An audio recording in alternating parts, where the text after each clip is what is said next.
स्वाभिमानी शेतकरी संघटनेचे अध्यक्ष राजू शेट्टी यांनी घेतली मनोज जरांगे पाटील यांची अंतरवली सराटी येथे भेट।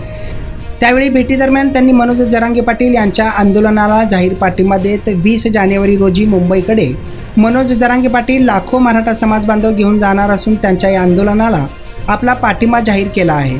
आपल्या स्वाभिमानी शेतकरी संघटनेच्या कार्यकर्त्यांना आवाहन केले आहे की मोठ्या संख्येने मनोज जरांगे पाटील यांच्या 20 तारखेच्या आंदोलनाला सर्व कार्यकर्त्यांनी सामील व्हावे। तसेच हे सरकार आता या गरीब शेतकऱ्यांच्या, गोरगरीब नागरिकांचा व मराठा समाजाचा अंत न पाहता त्वरित मराठा आरक्षण जाहीर करावे असा सल्ला सुद्धा यावेळी माजी खासदार राजू शेट्टी यांनी दिला आहे। जरांगे पाटलांची भेट घेतली आणि तुम्ही काय चर्चा केली त्याबद्दल थोडं सांगा। आजपासून माझा शेतकऱ्यांच्या वेगवेगळ्या प्रश्नाच्या संदर्भामध्ये मराठवाड्याचा दौरा सुरू झालेला आहे।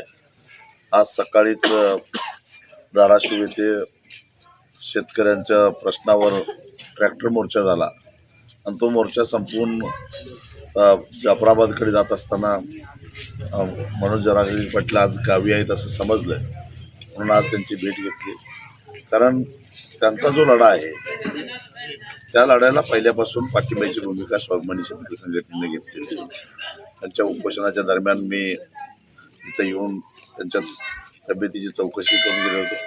अनेक ठिकाणचे स्वाभिमानीचे कार्यकर्ते त्याच्यामध्ये आंदोलनामध्ये सहभागी होते।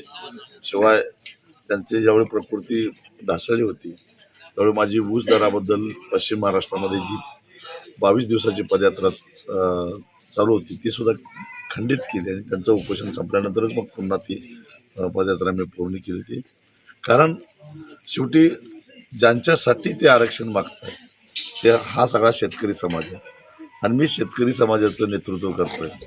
त्यामुळं एक मोठा घटक या शेतकऱ्यांच्यामध्ये असणारा मराठा समाज, त्यांचे जे प्रश्न आहेत त्यांच्यामध्ये जी अस्वस्थता निर्माण होते त्यावेळी शेतकऱ्याचा नेता म्हणून त्यांच्याबरोबर राहणं हे माझं कर्तव्य आहे। त्या कर्तव्य भावनेतून ह्या आंदोलनाला कायमच पाठिंबा देण्याची किंवा पूरक अशी भूमिका घेण्याचं आमचं धोरण पहिल्यापासून आहे।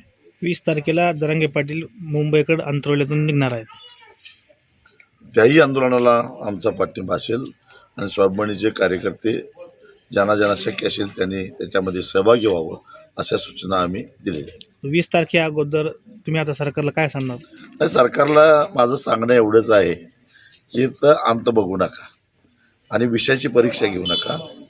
ही आग आहे, हात घालायला गेला तर हात भाजल्याशिवाय राहणार।